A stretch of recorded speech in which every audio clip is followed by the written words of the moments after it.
Hi folks, I'm Alex. I'm Claudia, this is Camille. And Cora. Welcome to Dragonfly Projects. Good girl.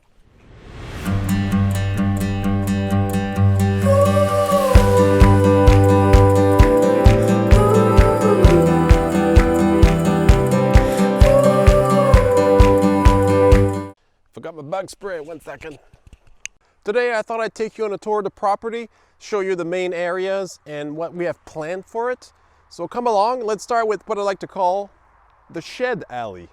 So we're currently just leaving the backyard of the house. There's about 2 acres that have been cleared for the house and the yard. There's a small, tiny home here. This originally was built because the ex-homeowners had somebody come and live with them during the summer. And this is where he lived. And that spot there, that is all dug out. Well, there was a homemade porta potty. That's the first thing I burned when I got here and destroyed because it smelled terrible. Not sure what we're going to do with it. It's not built very well. It is leaky, but there's a ton of good wood in there. And with the price of lumber these days, it's worth saving probably. Again, the roof tin can probably be reused. We'll see, I'm not sure yet. So right now I'm using the back here as storage for logs that I want to use for the future sawmill. And here is the pile of logs to turn into firewood. Last winter I heated with propane. Cost about $2,000 Canadian to heat the house. The house is also not very well insulated last year.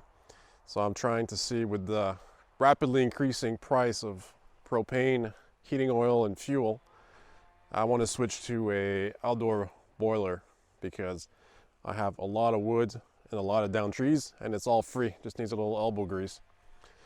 This is a shed that did not survive the first winter, so will have to be taken out at some point. I think every log he used for structure is cedar, so these are worth reusing, especially when I want to build my fence around the garden. The cedar is very good at resisting moisture. There's also a nice fireplace that used to be in the house. That will be moved to a future workshop that I want to build for myself. So the house has been a bit of a disaster. The basement when we moved in was all covered. It wasn't finished, but the vapor barrier was on, the pink insulation was on the walls, and it always smelled musty. But there was no air circulation in that basement. So once we got there, we added circulation, we removed all the wood that was inside the house for the wood stove. And even after a week, it still smelled musty. So what I did, I opened up the wall and we found mold everywhere. So the house was not built properly, so we had to redo the whole basement. Then I pull up all of the plywood on the floor, and it's just this crusty, brittle cement that I find that is not very resistant. You could chip away at it with your boot and it would crumble. Brought in somebody that my wife knows to look at it, and his best guess was he used the cement pouches from the home improvement stores. So what we did is we're going to pour on top of the old cement an extra 2 to 3 inches just to make it sound. But then we got unlucky and there was a problem with the cement. So we said, you know what, let's just start from scratch. Rented a jackhammer, took out 3-4 inches of good hard cement that I'll be able to reuse for other things. But man, was this ever a giant task. I think it was 5 of us, took us 4 days to remove the new cement and the old cement. Thankfully we had the tractor to help us. A couple of trees damaged from the recent storm we've had. So we keep walking here, a giant white pine that will probably have to come down at some point. Unfortunately, it lost a giant limb. And I'm not sure it's gonna survive this kind of scar. Bugs, rain, water, moisture, rot will probably set in. So here to my right, on this side, is the eventual spot where I'd love to put a new workshop. The road is not too far over there, so bringing power to the workshop from the road will not be too far. It's probably the easiest spot to put it because obviously the longer you trench, the more cable, the more expensive it is. And it's still close enough to the house. And I would love to have the sawmill here, the workshop here. Here to my left, there's a couple sheds that were already here. Right now I'm using it to store the snowblower and the brush cutter for the tractor. The fork's not mine, but everything else is just garbage leftovers from the old owners. The drum barrels in the back there are full of used oil, so that was a fun surprise. A couple down trees and branches. Thankfully this one didn't suffer too much because it would have crushed my sheds. Previous owner left us a little trailer. It became handy. I had to change the tires on it because they were both flat and not holding air, but it's quite useful to move some stuff around the property. My goal eventually is just to remove the front part of it. I don't know why there's a door and a garage door because they both have these giant gaps all around the shed, so animals still find ways to get in. So it's not to keep the animals out. And this has been open ever since I moved in, and rain and snow getting in is not a problem. So I'll remove this whole front wall. I'll only keep the supports, and I'm hoping to be able to park the tractor in there. And leftover firewood that we're using to heat, that will gladly burn in our boiler, or campfire, giving out to friends. Free firewood. So this is Shed Alley. I would also love to maybe fence in this area and get some pigs eventually, because they like to rummage and look around. So keep them in there. They would have some shade. Sometimes they would have some sun. So a nice mix of everything, and then they can explore to their heart's content. So this site is probably my favorite part of the property, and it was a big pull for me when we came to visit. Once I saw this place, I fell in love instantly. This is what we call the Plantation B, so the second plantation. Around us are a lot of conifers, mostly some fir, some pines, and some spruce. They've been planted, this is an artificial plantation, so human planted these trees, or machine planted these trees, and they're growing. And the previous owner had an arrangement with the county. Basically, they subsidize some of the cost of the trees and they come and plant them for you, but there are some rules you have to follow. The good thing for us is when you change owners, those conditions we don't have to respect anymore. But I love Christmas. Christmas is my favorite holiday. It's a great time for people to gather, celebrate. It's always fun. I love decorating. I love Christmas lights. I love the cheer and spirit. So when I saw this, I've always wanted a Christmas tree farm. So I was so happy that I had these trees that are already started. If you don't know, Christmas tree farms, when you plant a tree and you want to sell it as a Christmas tree, it takes about 7 years, 5 to 7 years for it to fully mature and be in a good, nice condition. So these trees already had a head start. To my left, to your right, it's all empty right now because they had planted some walnut, cherry, some oaks, but they didn't take care of the younglings, the saplings. So the weeds overtook them and they didn't have any sunlight, so they all died. So I had to get rid of all of those. But I would say about half of this 5 acre is planted with some form of conifer. I need to follow my course. I hope you guys will join me along as I start a Christmas tree farm. Learn how to take care of them, which species are best, what's more favorable in my region, because obviously different people prefer different styles, how to shape them, how to take care of them. So there's a course I want to take, but I don't have internet yet, unfortunately. The joys of being rural. Still on the waiting list for Starlink, so I can't wait for that. But we're gonna plant the rest of the plantation with probably firs, because I think in my region, Douglas firs are the favorite. Keep them in rows, keep them healthy, shape them, and nurse them to a nice, beautiful Christmas tree. And in our old house, it was a townhouse with 9-foot ceilings, and I bought a beautiful 9-footer fake Christmas tree. Well, now we've moved here, and my ceilings are now 8 foot. So I have a little problem. So now we use real trees for Christmas, and I love it. The whole regenerative process. I get to grow a tree.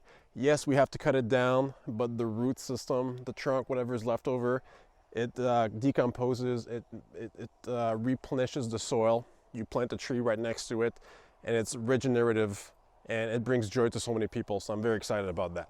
So this is Plantation B. I'll put some drone footage so you can see the overhead. I have some burn piles I have to take care of. Not the greatest time right now. I need to get a burn permit because it is kind of dry summer. The best time to burn it is around December when the first snow start to appear. So I'll get on that around that time. I don't think we're going to plant this year because there is a shortage of saplings because of COVID. And the best time to plant is in the spring, and we're now in early summer. So this is going to have to wait. So this is Plantation B, about 5 acres. Let's move on. Here we are at the other edge of the Plantation B, so you can see this part was not successful. There are some red maples that are trying to grow back. What will probably happen is I'll try to get a stump grinder, because when I try to mow this with the brush cutter, every time the blade hits a stump, it gives me a heart attack. It's not really good for the blade either. Just to really compost it back, bring it back flat, and be able to replant everything in rows. And you can see my my 2 burn piles there. And a nice lonely cherry tree. This section we're standing in right now is what we like to refer to as the meadow. Almost all of the trees were cut down. There's a lot of burn piles present. You saw that I tried to mow a section here, and I didn't bother brush cutting the rest because there's a lot of down trees that I liked to get to on that side. But I have a lot of plans, a lot of ambition, but not that much time. And whenever I think I can do a project in 1 hour, it usually takes me 3 times the time. Most of you will know what I mean. Excited about this area. I've never had a big garden before. I've never taken care of big things. I was always a city boy, but now that I see this, I see a blank slate, and I can see, well, my wife and I would love to start a tree orchard, some apples, maybe some cherries. Our soil is very sandy. Blueberries like this type of soil. They like this acidic, sandy soil. Pumpkins for Halloween. Any types of little berry fruit we can have. This area used to be strawberry fields back in the day. A farmer used to farm strawberries here. And you will see, I'll throw some drone footage. The area that used to be strawberry fields has a very different types of trees present than the old part of the forest, because it's almost all exclusively this silver birch that's growing. Silver birch is basically, you can see some in the background. Silver birch is like a weed. If you don't take care of a field, it'll start to grow. It loves sunlight. It's resistant to winds because it's small, and it'll bend over without breaking. And it grows very fast. The problem is, usually its lifespan is about 20 to 30 years, very susceptible to a type of mushroom. And once that mushroom is in, that tree is done, and eventually will break in half. So I'm trying to take down as many of those silver birches as I can because they are considered a weed. It's not a favorable tree. I want to leave room for the walnuts, for the cherries, for the oaks, for the maples, which we have a ton of. Those are more favorable trees. And there's more worth to them. Birch burns very hot and very fast, which is great for maple syrup production. But if you're trying to heat something with it, it'll burn fast, so it'll have high BTUs quickly and it'll die down, versus a hardwood that takes longer to burn, slower burn, and will last much longer. So this area, it's about 5 acres also. It's narrower than Plantation B, but it's a lot deeper. Like I said, tree orchards, some apples, some fruits, a big patch, pumpkins. It's also close to the street, and now thanks to the storm, there's a natural clearing that just opened up to the street. So if ever I want to have a little stall, roadside stall, where people can come and purchase some blueberries, some fresh fruits, some pumpkins at Halloween, some apples, it'd be very easy access for the street, which is also nice. Also, once it's mowed down, whenever I want to have a party, there's lots of room. Wow, I'm so excited. I can't wait to start. But I have to be realistic. I gotta set goals, and every year we gotta move ahead. And another big part is the house. House is taking a lot of time and money. But now that we have a small family, priorities, right? All right, so this is the meadow. Let's move on to the next part. We're now standing right in front of the pond. The pond was dug by the strawberry farmer back in the day to water his plants, and has since been dug out more and enlarged by the previous owners because they use it for swimming. It's amazing. There's lots of wildlife. We see deer tracks. We see other types of tracks that I don't know how to recognize. I think some raccoons. I haven't seen any coyotes in the area, at least not yet. Deer. We've seen moose in the late winter, early spring. Seen some tracks. The leftovers, huge piles of dung. Turtles, salamanders, frogs, toads, some fish I was very surprised to see in the pond. I'll do a separate video on the pond just to show you actually everything that's there. It's almost half an acre in size, which is amazing. I have some big plans for it. Last winter, I tried to turn it into a skating rink. That was a huge failure on my part. I waited too long to clear the snow. I don't know if you know, but when ice forms, there's two types. There's that whitish ice, which has lots of air pockets. Basically, it's like a bad quality ice. And then there's that very transparent, dark looking ice, which is very thick and solid, which is it's the ice you want when you're skating. But I waited so long that the snow compacted itself and became that white, crappy ice.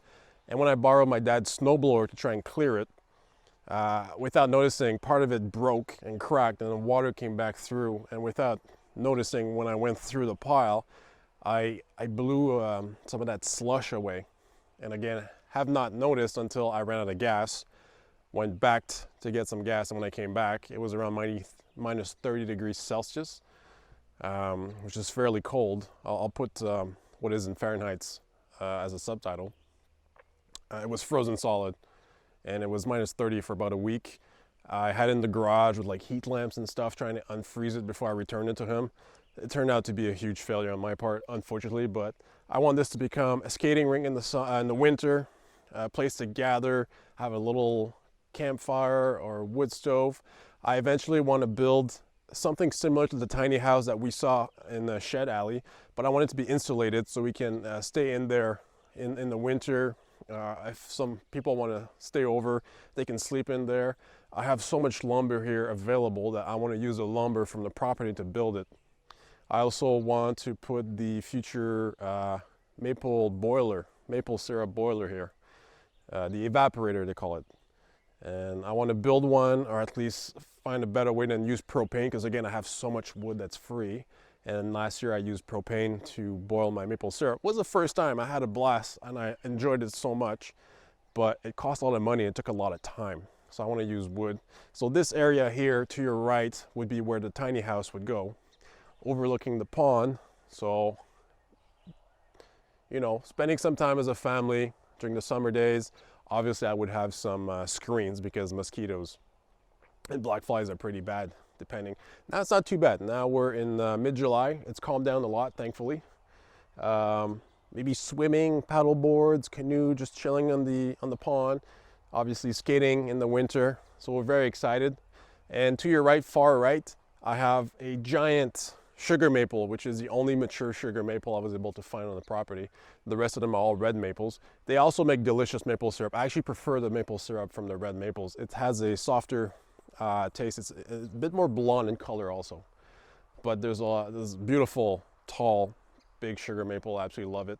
So the house would be here. I would clear a bit of these trees because they're all competing for sunlight because they're so packed together, and then make it just better overall.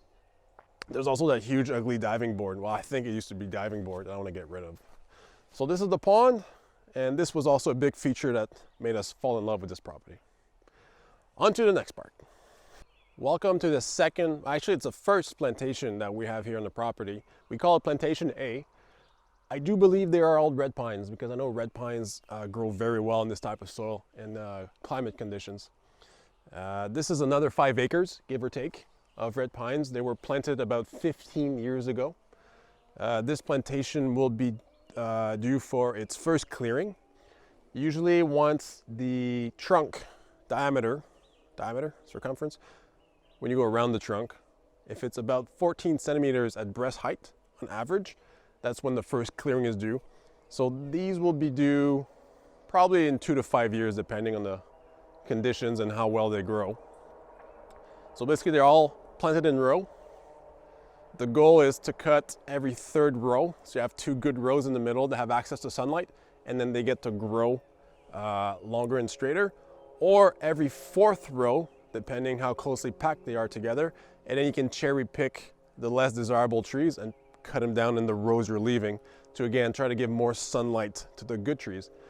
The reason they're all planted so close together is you want them to fight straight up for sunlight so they grow tall and straight, and then they can be used for lumber. These plantations are not meant to be left there unattended. They are meant to be, you have to take care of them. So that means you have to cut your trees, do a cleaning, because otherwise what happens is they start dying and they're dead standing, you call them, and they become dangerous. And usually within 50 years, you're going to have cut down all of your trees, and then you would replant another plantation, another series of trees. There's a bit of fir on the far side that you can't see. Is about a road that goes all the way to the street. The rest is mostly red pine. There's a couple random oaks planted in there, or a couple birches that just grew because I guess the leaves just fell there and they're growing. But this plantation will be due for its first cutting fairly soon, and around 3,000 trees I'll have to cut down. You can, if you want, call a company, a logging company or forestry company. They'll mark your trees. If they're small, usually they'll cut them and use them for pulp. And if they're bigger, they'll use them for lumber. But for now, I have great ambitions. I want to take care of this by myself. I might change my mind, or, you know, once I see everything else I have to take care of, I might decide to bring in a company to do it for me. But thoroughly enjoying the process. These are 15-year-old trees, and soon they'll need my attention to start cutting them and clearing them. And to your left, I don't know if you can see on the screen, but there's some Manitoba maple, which is very funky looking. The downside is it grows all crooked and fast, and it's not very stable. So I'll have to trim those down also, so that they don't fall down on anybody that's walking here. Again, this property for the last 5 years has not been taken care of. We've just celebrated our first anniversary on the property here. Almost 95% of my time has been dedicated to the house, get it ready for the baby. Now we're arriving at a point where we've decided that we're gonna make the house bigger. We're gonna build an addition. So at this point, we're kind of stuck. We have to wait and save some money. So there'll be some downtime on the house so I can focus on the property again. No, really, really, really like it. It's so nice to be in nature. I don't have to hear my neighbors. Although you might hear the chainsaw that's going on right now. Like I said, so many trees fell during the storm that there's so much cleanup. 2 days ago, I was the one with the chainsaw making all that ruckus. Now it's the neighbors. All right, let's keep going. So I'm standing here right next to the pond right now. You can see a Manitoba maple fell during the storm. And that big tree you're seeing there, big maple, that's our sugar maple. So I like to call this spot the lonely maple. Yeah. I've got to say, for the meadow, I want to plant some lavender. I traveled to the south of France during lavender season, or whenever it's blooming. It's so nice, all these rows of purple, and the smell is incredible. And apparently some of them do very well in sandy conditions, so I'm very excited about that. All right, so this concludes the tour of the what I'll call cleared areas. About 65–70% of the property is all forest. This is the area that's mostly cleared and used for other things. This is now we're going to move towards the forested area. So here's the start of the forest. I still have my little raccoon buddy here watching me nervously. I'll try to keep this short. As you can see, mostly birch. So this area was still part of the fields that were cultivated for strawberries. It goes about maybe 100 meters that way, and then it transforms and changes into the older part of the forest with the, I like to call them, more desirable trees than the silver birches. As you can see, a lot of them fell over. They're crooked, they're leaning, they bend over with the wind. And, oh, sorry, buddy. Okay, take care now. Let's go further in. We're now in the older part of the forest, we can see we've left most of the silver birch behind. There's still a couple stragglers, but a lot of conifers, red maples, spruce, a lot of white pines, cedar. A lot of cedar grows in this area, which is kind of cool because cedar is a very good wood to use outdoors when you're building furniture. I haven't been back here since the storm. And there was a beautiful big white pine I like to call the Four Brothers because from the stump it branched out into 4 massive limbs. And now we're going to have to call it the 1.5 brothers, unfortunately, because most of them broke during the storm, unfortunately. So this area, going like this, is mostly red maple. So this area is really good for my maple syrup. Red maple works very well. It flows very well. And it likes to grow and shoot out in different limbs. So once the limb reaches a certain diameter, I think it's 12 inches, you can tap it. So if there's 4 different limbs that all have the proper size, then you can tap it 4 times. That means I don't have to move around from tree to tree. I can just get 4 buckets under that one tree, which is very cool. And ooh, I see a very beautiful cherry tree over there. The other great thing where I live in Ontario, is the government of Ontario offers an incentive for people like me, landowners, that want to protect part of their land. To be eligible, you need to have at least 10 acres. But it's called a forest management program. So basically, I created a plan together with the help of a forest engineer, helped me put together a plan of how I'm going to take care of it, improve it, maintain it. And as an incentive of doing that, the government reduces my taxes on my house down to 25%. So I only have to pay 25% of my city taxes as a bonus of me taking care of the forest. So that means maintaining my trails to help animals move through, clean up dangerous areas or undesirable trees so that better species can come through. Make sure that, at least for myself, I will not hunt on this property, so the animals traveling through here will be safe. I won't hunt for deer. I'm not a big hunter. I'm debating, well, I want to get chickens for meat. I'm not sure yet if I'll be able to butcher them myself to get the meat. I don't know, we'll get there. So laying chickens for eggs and meat chickens are on the list to do. I'd like to get some pigs, maybe some goats. I would love to have a miniature donkey, and I would name him Jack, of course. Big plans, and it's nice to take care of the land.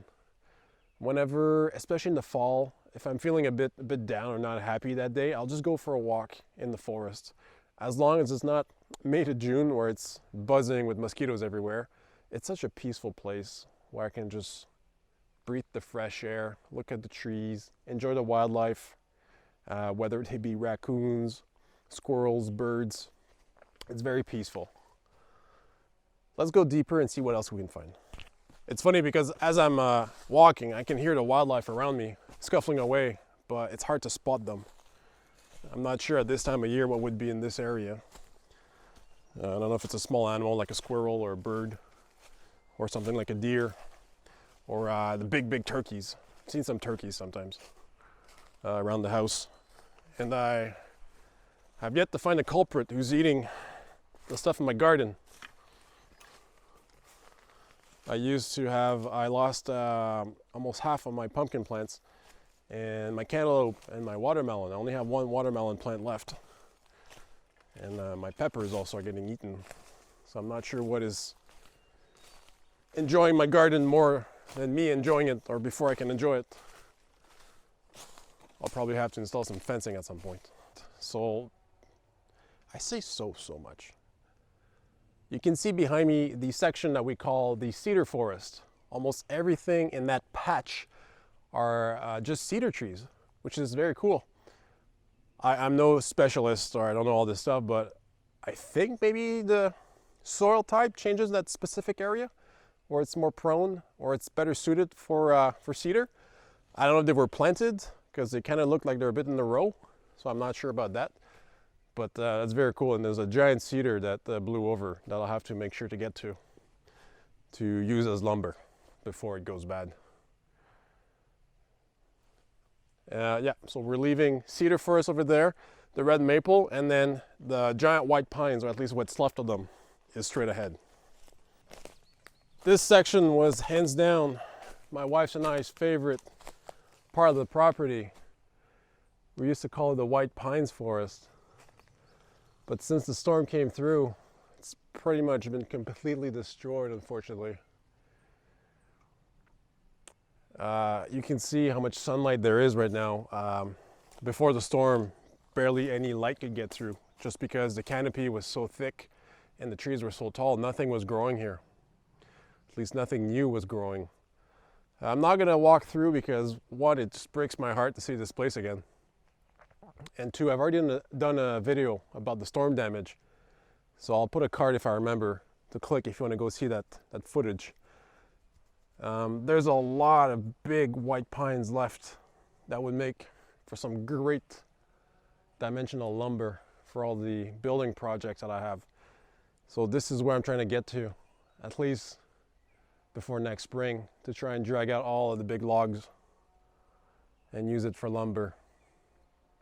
Whether it's trees that broke in half or stumps left over. There's very, very big trees. I did have plans to cut down a couple of them for one, lumber, and two, try to bring some sunlight back to the forest floor to help with growth and to diversify what's here. But Mother Nature is taking care of that for me. So this used to be our favorite spot. Unfortunately, it's been very, very damaged by the storm. Yeah, let's go back the way we came, and we're gonna close the video. Well, folks, if you've made it this far, thank you very much for watching. I have big plans for this property. I'm very happy I moved here. We bought this at the height of COVID. Prices were crazy, but thankfully we sold high, but we bought high. The house is a mess. We had to fix that. I can finally start doing some stuff on the property. I'm very excited about it. I want to start a Christmas tree farm. I'm going to film the whole process so you guys can join us on that adventure. I want to start to get some chickens, some animals. Eventually, I'd love to get that sawmill, get my lumber going, start to build some things. This property is a dream come true for my wife and I. I was raised in the city. I've always been a city boy. My wife was raised on a dairy farm, so she was very excited to come back to the rural life. Her parents live not too far away. Thankfully, our well went dry. The water table is very high in this area, and it's sandy soil, so the preferred method usually is either sand point, you drive into the ground. It's like a giant peg with the screen around, and water infiltrates inside of it. Or you have a shallow well that refills because the water table is so high. But unfortunately, last summer, our well went dry. So we've been living there all of 1 month and no water. It's the things that you take for granted when you live in the city. Water. We had to have her father and brother come every week to deliver us with a giant tank of water that we could dump inside of our shallow well. The unfortunate part is the shallow well was not holding water, so whatever we put in, it would drain out. So they had to come back every week for a long time until we were able to dig a new well. If power goes out in the country, I don't have any water. It's a pump that feeds my house. So I had to get a generator, I had to get that set up. When we ran out of power during the storm, I was very happy I had the generator, but that's quite expensive to run. We converted the house to propane. It didn't have any heating except a wood stove on the first floor. The first thing we did is we took it out because it took a lot of space. We redesigned the house a bit and we got a furnace installed. But now that I'm seeing the prices of propane, it's a great option as a backup. But I would love to heat mainly with wood because wood is free for me. Free as in I have it in plentiful amount. Obviously it takes time and some money to split it, store it, and dry it, or season it, I guess is the proper term. But again, it would not cost $2,000 a year, year on year. And obviously the prices, they keep going up. But I'm rambling. This will be for another video. Thanks again for watching. Thanks for staying with me. If you like what you see, subscribe. If you like it, it really helps us out. If you have comments, questions, leave them in the comments below. I'll try to get to them. Stick around with us. Like I said, Christmas tree farm. We'll film the whole process. Animals, I have no idea what I'm doing or how to do it, but gotta start somewhere. And again, you learn from your mistakes. So join for the adventure. Let's make the mistakes together. Thanks for stopping. If you've made it through this whole video, thank you so much for sticking around. Much appreciated. Take care. We'll see you in the next one.